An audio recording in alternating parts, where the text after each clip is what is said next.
As pessoas acham que pra gente se arrepender a gente precisa aparecer definhando na frente das câmeras, chorando, implorando, usando uma roupa simples, toda feia, pra daí sim convencer o povo de que sim, eu estou arrependida. Essa frase foi usada pela Carol Conká logo no primeiro episódio do seu documentário que acabou de estrear no Globoplay.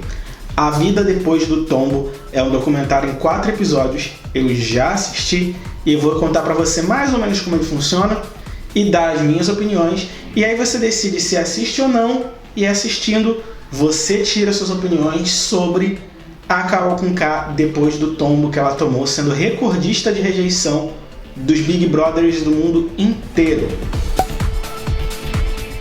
Olá, meu nome é Renan Wilbert, seja muito bem-vinda, muito bem-vindo ao meu canal. Se você é novo por aqui, se você assiste nosso canal, mas ainda não é inscrito, qualquer coisa é só apertar no botão da inscrição. Sério, só aperta esse botão, se inscreve, aí faz parte da nossa comunidade aqui. A Vida Depois do Tombo é um documentário em 4 episódios, eles têm 26, 35 e 25 minutos, então em menos de 2 horas você consegue ver todo esse conteúdo, e ele conta a vida da Carol Conká. Eu esperava que fosse outra coisa. O que ele acontece? Ele passa a maior parte do tempo nos dias após a eliminação da Carol Conká, mostrando a Carol percebendo o dano que o BBB, a ida dela ao BBB causou nela, na família dela e na carreira dela. E aí ele dá um salto no tempo para algumas entrevistas que ela fez, que não fica claro quando cada entrevista foi feita. Algumas foram feitas mais ou menos nessa época, algumas foram feitas bem depois, dá pra ver pela diferença de cabelo. E também tem uma parte que ela tá num estúdio, cercada de vários telões que vão aparecendo imagens dela no BBB, perguntas, e convidam pessoas do BBB que tiveram interações fortes com ela e nem sempre positivas, para conversar com ela. Só que nem todo mundo aceita o convite, e eu já vou chegar lá. Nessa parte específica do estúdio é mais a parte da Carol percebendo os danos que ela fez a outras pessoas. Então o documentário ele foca muito mais no dano sofrido da carreira da Carol, na história da Carol, para a gente tentar entender um pouco melhor quem é essa pessoa, e foca um pouco também nos danos que ela causou a outros. Logo no início do primeiro episódio, a gente é convidado também a pensar se o ódio que o público destinou a Carol não foi motivado só pelos muitos erros graves da Carol no programa. Aí a gente começa a pensar se o machismo e o racismo não tiveram um grande papel nisso tudo. Além disso, a gente começa a perceber que muita notícia que saiu era fake news, tentando meio que se aproveitar. Gente falando mal da Carol para ganhar likes, para ganhar seguidores, porque você fazia um post contra a Carol, tinha muita gente querendo concordar e comentar, etc. E aí algumas notícias, por exemplo, Carol perdeu mais de 5 milhões por causa do BBB. E aí a Carol diz, e aí o que a Carol diz no documentário, eu acho que cabe a cada um que assistir acreditar ou não, e aí não acreditar em tudo e nem deixar de acreditar em tudo. Aí você assiste e você vê o que você considera verdade e o que você considera mentira. Mas ela diz que nunca fez 5 milhões nem em um ano, quem dirá perder 5 milhões por causa do BBB. Ela não perdeu o contrato com a Avon porque ela não era contratada da Avon, e isso a própria Avon já falou. E algumas outras coisas ali que seriam mentira, mais da parte empresarial mesmo. Também eles logo no início falam da questão de que a Carol teria sido brifada entre a saída dela e a conversa com o Thiago Leifert, e na madrugada entre a conversa com o Thiago Leifert e a conversa com a Ana Clara, e da conversa com a Ana Clara até o Mais Você. A Carol diz que não foi brifada, foi tudo da cabeça dela e que as pessoas não estavam acreditando. Mas depois da entrevista no Mais Você, mostra uma reunião dela, de entrevista que ela daria para o Faustão e para o Fantástico. E aí sim ela foi brifada, ela conversou e algumas coisas falaram. Por exemplo, não falar que não queria mais estar no Big Brother, evitar tocar em determinados assuntos. E aí nesse início dá para perceber que a Carol ainda não tinha percebido nem a extensão do dano daquilo tudo na carreira dela. Ela sabia o número, 99,17. Então, para ela, foi a grande vilã do Big Brother. Ela não tinha noção da extensão. Isso ela percebe no segundo. E ela também não tinha ainda entendido exatamente a gravidade de tudo que ela fez. Ela sabia que ela tinha feito coisas erradas, mas ela não sabia, ela não percebia e aí depois a gente não sabe se ela de fato percebeu, se ela estava atuando para mostrar que percebeu, a gravidade do que ela fez com as outras pessoas. Tanto que quando ela tem as falas dela, ela julga muito exagerado determinadas coisas. De fato, algumas coisas são exageradas, mas a gente consegue começar a pensar. Esse documentário é um documentário que é muito bacana a gente assistir pensando no que a gente está vendo e não tomando tudo como verdade. No segundo episódio, ela conversa com o produtor dela. Ela se mostra irritada porque várias pessoas foram demitidas ou dispensadas do trabalho, e ela falou: gente, eu fiquei 1 mês na casa, dava para ter esperado pelo menos eu sair para eu tomar as decisões de quem vai ser demitido ou não. Isso é o que ela falou. E aí ela se mostrou chateada também porque pararam de publicar nas redes sociais. Aí ela falou: porque vocês só não... Ela estava bem chateada mesmo. Porque vocês só não bloquearam os comentários e continuaram publicando, mostrando coisas positivas minhas lá dentro. E aí que contam pra ela que Carol não tinha salvação. Toda vez que a gente postava qualquer coisa, algumas pessoas que ainda te seguiam e não lembravam que te seguiam, percebiam que estavam te seguindo e aí deixavam de te seguir. Parar de postar foi a escolha para você parar de perder tantos seguidores. Que a Carol perdeu 20% de todos os seguidores dela, da entrada dela no Big Brother até a saída. E foi aí que ela falou, tava muito maior do que o reality, né? Tava parecendo Copa do Mundo, impeachment de presidente, coisas assim. E aí volta e meia mostra vídeos de reações de pessoas que estavam aglomerando para assistir a saída dela, em shopping, em bar. Teve gente soltando fogos. E aí mostra várias vezes um vídeo feito por um youtuber no Stories de gente gritando na janela quando ela saiu, e aí uma pessoa fazendo um xingamento misógino e outro xingamento racista com a saída da Carol. O terceiro episódio eu considero o mais maçante, ele é o mais longo e é o que menos interessou. Ele conta muito a história da Carol e mostra muito as coisas pelas quais ela passou que talvez contribuíram para ela ser uma pessoa tão combativa e tão reativa. Fala do racismo que ela sofreu na infância, sendo uma criança preta em Curitiba. Fala dela entrando no rap, fala de como ela conheceu o marido dela, de como ela foi trabalhando, às vezes até sem apoio de ninguém, até começar a ficar famosa no rap, a começar a ganhar dinheiro com isso. E aí as brigas que ela teve com produtores, empresários na carreira dela, tanto que ela teve tantas brigas com produtores que das 10 músicas mais tocadas dela, 7, inclusive Tombei, foram proibidas de serem usadas no documentário, porque os produtores que também têm direito à música não permitiram o uso. O que falta, especialmente nesse episódio, mas também em outros, é um contraponto. E por que falta esse contraponto? 2 pessoas que trabalharam com a Carol, por contrato, por documento que assinaram na justiça, são proibidas judicialmente de mencionar a existência da Carol Conká. Eles até mencionaram ela durante o reality, só que sem usar o nome, falando de forma solta. E a Carol também não pode falar deles. Então, nesse episódio, quando fala dessa briga, quem fala é só o ex-marido dela e pai do filho dela, que acompanhou tudo. Então, a gente só tem essa visão de uma pessoa que estava de fora. A gente não tem a versão da Carol, a gente não tem a versão dessas pessoas, porque nenhum dos dois pode falar. Também tinha Flora Matos, que foi mencionada pela Carol até dentro do reality, mas ela não quis participar, ela não quis dar entrevista. Que eram pessoas que podiam afirmar se a Carol era aquilo mesmo que ela mostrou no reality desde antes do reality, ou se ela só pirou, ou se ela era um pouco daquilo e o BBB expandiu as coisas ruins dela. O que eu achei legal é que nem a família dela, nem as pessoas que trabalhavam com ela, ninguém pintou a Carol como não, ela não é nada daquilo, ela é uma santa. Ninguém pintou ela de santa. Ninguém falou que ela é uma pessoa fácil de conviver, sabe? Só falaram que ela estava num nível muito acima.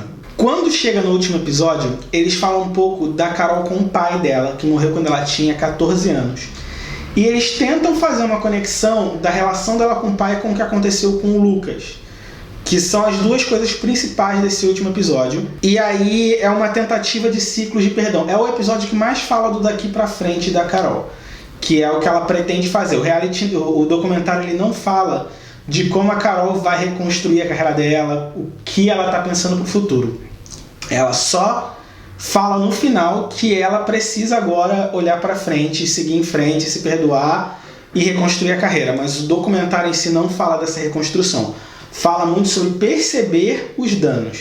E aí, a coisa mais legal, que eu acho que até deveria ter ocupado mais tempo no documentário, mas vocês vão entender porque não ocupou, foram as conversas com as pessoas. Cada episódio tem uma pessoa convidada. No primeiro episódio eles convidam o Bill, que no Big Brother teve um caso com a Carol, se beijaram algumas vezes. O Bill não aceita participar, ele não vai, ele não aparece. E a Carol super compreende, né, com tudo que aconteceu. E aí perguntam se a Carol se acha responsável pela saída do Bill e ela diz que não. E eu até concordo, por quê? Porque o Bill, ele não sairia se ele estivesse em outro paredão. Ele estava em um paredão com pessoas muito fortes na casa. Ele não estava com rejeição. Agora, a ida do Bill pro paredão teve dedo da Carol, mas não teve só isso, porque na semana anterior ele tinha ido pro paredão. No segundo episódio, eles convidam a Carla Dias. Então a gente sabe que essa parte da Carol nesse estúdio aconteceu depois da eliminação da Carla Dias no Big Brother. E a Carla Dias também não aceita participar, ela não aceita ir, ela não aparece. E a Carol diz, óbvio, provavelmente ela nunca mais vai querer olhar na minha cara. E tá tudo bem, ela tá certa, a Carol diz entender. Mais uma vez, se ela entende, se ela aceita ou não, e se é teatro dela, para parecer uma pessoa mais evoluída, mais compreensiva, aí vai de cada um que assiste entender. O terceiro episódio mostra a Lumena, e eu fiquei até surpreso, porque no primeiro olhar, o que a Carol fez com a Lumena, né? Elas eram muito amigas, e a Lumena vai. E aí elas conversam sobre como uma alimentou o erro da outra. O erro ali de julgar muito, de não ser mais leve dentro do Big Brother. E aí tem essa conversa muito bacana delas, em que elas se pedem desculpa por uma fazer isso com a outra. Acredito que tenha sido pouco tempo depois da saída da Lumena, porque a Lumena ainda parece um pouco assustada com tudo que aconteceu, mas eu acho a conversa bem legal. O quarto e último episódio, como não poderia deixar de ser, é uma conversa com o Lucas. O Lucas é convidado, ele aceita, mas da madrugada anterior da gravação dessa conversa, o Lucas desiste. E ele grava um vídeo que é exibido para Carol. Nesse vídeo o Lucas diz que não está pronto para ter essa conversa com a Carol ainda, que ele não ficaria bem, seja lá qual fosse o teor da conversa. E aí ele fala muito da fé dele, que ele acredita em Deus e que Deus fala muito de perdão, então não tem porquê ele não perdoar a Carol. E ele fala que a Carol deveria não mais pedir perdão para ele, não necessariamente ficar buscando uma conversa com ele, mas buscar com Deus, buscar uma conversa com a espiritualidade dela, para ela se entender, ela não repetir esses erros. Tem 2 momentos do documentário que a Carol chora. É nesse final ali com o Lucas, e aí mostra a entrevista do Lucas na Fátima Bernardes falando que quando a Carol atacou ele só pensava na mãe dele assistindo aquilo.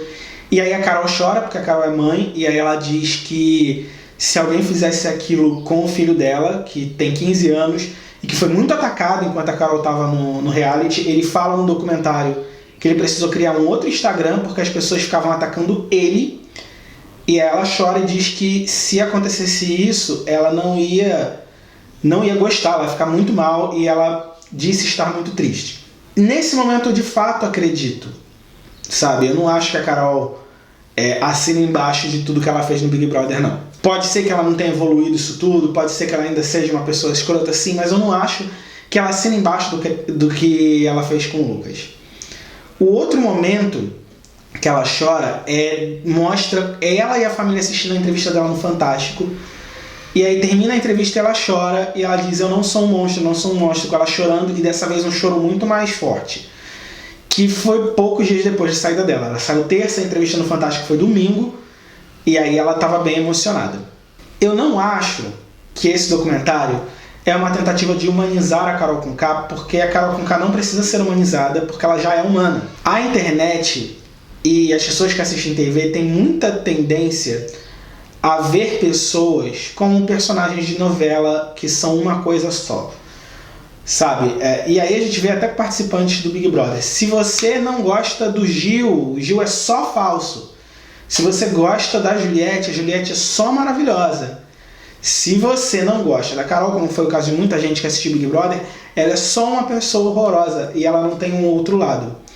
E aí eu acho que o documentário, a gente perdoando ou não a Carol, a gente descancelando ou não a Carol, a gente continuando a acompanhar ou não a carreira dela, mostra que ela é uma pessoa inteira, que tem coisas ruins, que talvez até tenha tentado manipular o próprio documentário e a direção do documentário, mas que tem suas dores, que tem sua história, que tem a sua carreira, que falou de coisas em suas músicas e fala de coisas em suas músicas que são importantes para ela e para muitas outras pessoas, e que é uma pessoa complexa. Agora, cabe a cada um, depois desse documentário, ou até não, se você não quiser assistir o documentário, definir qual vai ser a relação de cada um de nós com a carreira da Carol Conká, com a artista da Carol Conká e com a pessoa que a Carol Conká vai mostrar ser daqui pra frente. Uma outra coisa que eu acho muito interessante nesse documentário é que a Carol não fica se colocando com ai de mim, como eu fui uma pessoa horrível, eu preciso ser perdoada. Ela não fica muito se açoitando, sabe? Se autoflagelando pro público, não. Ela até muita gente vai achar que ela parece pouco arrependida. Isso tem muito a ver com aquilo que eu falei no início do vídeo, que ela fala que ela não vai ficar chorando, aparecendo toda definhada para as câmeras, para as pessoas acreditarem no perdão dela. E eu acredito que isso faz sentido. A gente não precisa ver uma pessoa toda se sentindo horrível, eu sou um lixo, pra gente acreditar numa melhora dela. Eu achei que o documentário surpreendeu em algumas partes. Eu achei que a melhor parte foram as conversas que ela teve com a Lumena, né, e a reação dela ao Lucas, comentários exatamente sobre as coisas do Big Brother, que foi naquele estúdio. Gostei dela logo depois de sair do programa e das entrevistas com a mãe. Mas aí teve algumas entrevistas e tal que eu achei um pouco maçante e eu achei que foi muito superficial em determinados assuntos. Mas assim, foi um documentário feito um pouco às pressas, né? A Carol foi eliminada em fevereiro, a gente está no final de abril, então é um documentário produzido em menos de 3 meses. 2 horas de conteúdo falando de uma pessoa, de várias coisas com entrevista. Pelo que falaram, foram mais de 200 horas gravadas. Então foi assim, uma coisa feita rápido. Então, obviamente, não seria perfeito. Mas eu acho muito interessante. Não acho que é um documentário para limpar a barra da Carol. Eu acho que é um documentário para mostrar a Carol percebendo a extensão dos danos do tombo dela. O tombo dela causou danos e é um documentário para ela perceber e a gente ver como ela percebeu esses danos. Eu acho que a reconstrução da carreira da Carol vai caber a Carol e a equipe dela daqui pra frente. Se a Globo vai ter um papel nisso, a gente não sabe. Acredito que sim, porque é interesse da Globo usar a imagem da Carol Conká, que é uma pessoa interessante, né? Ela dá boas entrevistas e tal, então acredito que é interessante pra Globo. E aí, sobre as críticas de fez com a Carol, mas não fez com o Nego Di. Você vendo o documentário, você vai entender que, pelas coisas que a gente já viu o Nego Di postando nos próprios stories e nas entrevistas que ele mesmo deu, ou seja, mostra só coisas editadas, se fizesse um documentário com o Nego Di no mesmo teor, ia só piorar a situação dele. Entendam como quiserem. Então agora eu quero que vocês me digam aqui no comentário se você já assistiu A Vida Depois do Tombo e o que você achou, e se você ainda não assistiu, se você pretende assistir ou não e por quê. Muito obrigado por assistir esse vídeo até o final e a gente se vê no próximo. Tchau, tchau!